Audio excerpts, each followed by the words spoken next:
ఆ రోజు మా నాన్నగారికి మా కుటుంబానికి శక్తి ఉండే కనుక చదివించారు. ఆ శక్తి ఈరోజు ప్రభుత్వం కల్పించాలి.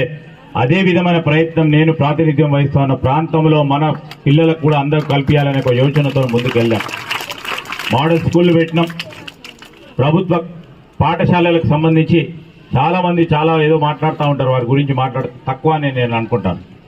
ఆ రోజు మా నాన్నగారు శాసనసభ్యుడిగా స్పీకర్గా ఉన్న తరుణంలో ప్రతి గ్రామానికి ఒక ప్రైమరీ స్కూల్ ఉండాలని చాలా సందర్భాలు, ఆ రోజు పివి నరసింహారావు గారు ఉన్న సందర్భంలో కూడా ప్రతి గ్రామంలో ఒక ప్రైమరీ స్కూల్ని ఏర్పాటు చేయడానికి దోహదపడితే చాలా మంది ఈరోజు టీచర్లుగా, ప్రభుత్వ ఉద్యోగులుగా ఈరోజు సమాజానికి మేలు చేసే క్రమంలో చదువుకున్న వారు ఉన్నారు.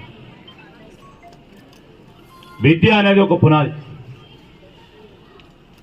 ఒక కుటుంబంలో ఒకడు చదువుకుంటే మొత్తం ఆ కుటుంబమే కాదు సమాజం బాగుపడుతుందనే ఒక ఆలోచనతోనే విద్యాపరంగా ఎక్కువ కేంద్రీకరించి మన ప్రభుత్వం కూడా ముందుకు నడుస్తూ ఉంది.